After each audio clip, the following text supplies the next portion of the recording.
दुपारसाठी हलक्या फुलक्या भुकासाठी आपण झटकीपट असा हा चना मसाला बनवू शकता। साधारणतः आपली चणे जे असते, आपण जे मोड आलेले कडधान्य खातो बघा, त्यामध्ये चण्याचा प्रकार आहे। ते चणे इतके छान हेल्दी आहेत ना आपल्यासाठी, आणि याची भाजी इतक्या सिंपल पद्धतीने होती ना। आता आज मी मस्तपैकी चटपटीत अशी ही चना मसाला म्हणजे चण्याची उसळ केलेला आहे, खूप कमी साहित्यामध्ये, खूप कमी वेळामध्ये। आणि ज्यावेळेस तुम्हाला जास्त काही असं बनवायचं नसेल ना, त्यावेळेस ही भाजी खूप सोपी आहे। तर चला बघूया आपण याला बनवायची कृती। ते इकडे बघू शकता, हे मी थोडेसे चणे जे आहेत ना भिजून ठेवले होते आणि असा चांगले शिजून घेतलेले आहेत। थोडा वेळ मस्त शिजून घेतलेले आहेत, बघू शकता। हे बघा, नरम सॉफ्ट असे हे चणे चांगले शिजून निघलेले आहेत। असे शिजून घेतले ना मग भाजी व्हायला मग टाईम लागत नाही, आणि कच्चे टाकले की मग थोडा वेळ लागतो। हे जे शिजलेलं पाणी ना हे वापरायचं आपल्याला रश्श्यासाठी। थोडीशी कोथिंबीर घ्यायची आणि कांदा टमाटे इकडे मी मिक्स करून ठेवलेला आहे, काही हरकत नाही आहे। तर कांदा टमाटे कट केलेला आहे, कोथिंबीर घेतली। आता कढईमध्ये आपण तेल तापत ठेवलेलं आहे मी। हा दुपारसाठी मी बनवते, कारण कंटाळा आला होता असं काहीतरी वेगळं बनवायला, त्यामुळे झटकीपट चण्याची उसळ करून खावाशी इच्छा झाली माझी, तर म्हणून मी झटकीपट करते। आणि तुम्ही पण बघा, आणि खूप सोपी पद्धत आहे ही। तसं बघायला गेलं तर चण्याची उसळ ना वेगवेगळ्या पद्धतीने मस्तपैकी मसाला वाटून ग्रेव्ही बाज पण होऊ शकते, आणि ही सिंपल प्रोसेसने सुद्धा होऊ शकते। तर काय होतं, कधी कधी आपल्याकडे वेळ कमी असतो, मग अशा वेळेस ना हे अशा भाज्या चांगल्या आपल्याला उपयोगी पडतात। आता तेलामध्ये ना मी कांदा टमाटर परतून घेते चांगलं। तेल थोडं जास्त टाकलं, कारण मला आवडती भाजी जरा थोड्याशा तेलामध्ये जास्त। मी वाटलं तर कमी तेलसुद्धा वापरू शकता, काही हरकत नाही। मी पर्सनली म्हणजे मला आवडतं म्हणून मी टाकले। हे बघा, आता कांदा टमाटर परतून झालेला आहे, रंग चेंज झाला आहे। आता आपण याच्यामध्ये बेसिक मसाले टाकायचे, जे पण असतील ते तुमचे डेली रुटीनचे। 2 चमचा लाल मसाला टाकला आहे, 1 चमचा धना पावडर टाकला आहे, त्यानंतर मी इकडे टाकते 1 चमचा गरम मसाला पावडर। त्यानंतर आता इथे टाकायची हळद।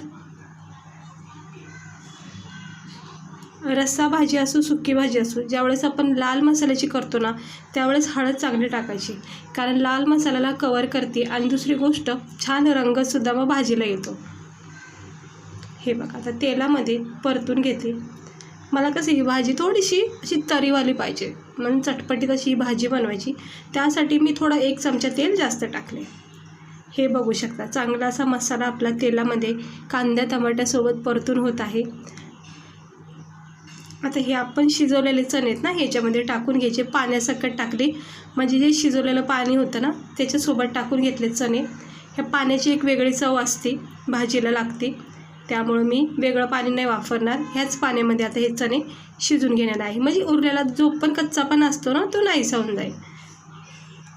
पुन्हा एकदा ॲड केलं आहे पाणी, आणि आता याच्यामध्ये टाकायचं चवीनुसार मीठ, आणि मिक्स करून घ्यायचं। थोडीशी कोथिंबीर टाकायची आणि द्यायचं फक्त आणि फक्त 2-3 मिनटं, कारण चणे जे आहेत ते शिजवलेले आहेत।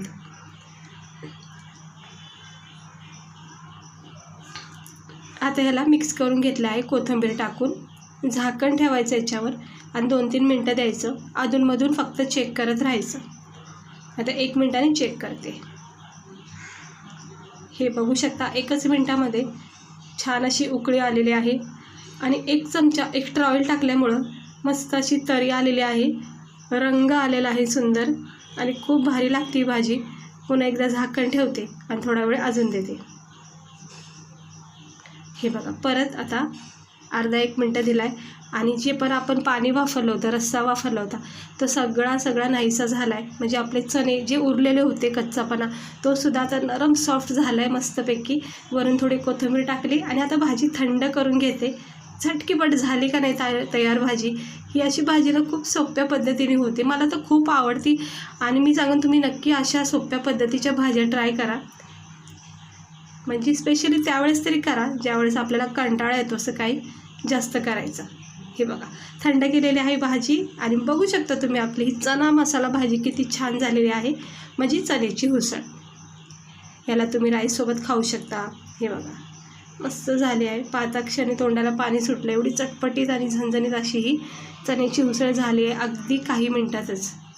हे बघा, किती छान तरी आलेली आहे, आणि मला ही तरी खूप आवडती, राईससोबत मला मस्त वाटते भाजी खायला।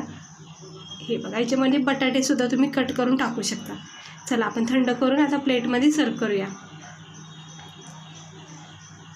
एक प्लेट घेतला आहे छोटा, याच्यामध्ये मी आता ही भाजी टाकते. बघू शकता आपली ही चण्याची उसळ किती मस्त वाटते. पाहता क्षणी भूक वाढलेली आहे आणि चटपटीत गरमागरम ही भाजी तयार झाली.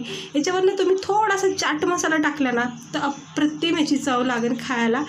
खूप मस्त वाटतं. बारीक चिरलेला कांदा वगैरे टाकून सुद्धा तुम्ही याला खाऊ शकता आणि रोटी भाकरीसोबत इतकी मस्त वाटते ही भाजी. पावासोबत पण खाणारे लोक खातात ही भाजी, इतकी मस्त वाटते. तर थोडीशी वरून कोथिंबीर टाकली आणि पाहू शकता तुम्ही किती मस्त झालेली आहे भाजी आपली. अगदी सिंपल पद्धतीने बनवलेली आहे. गरमागरम भाकरीसोबत किंवा रोटी पोळीसोबत, राईससोबत मस्त लागते.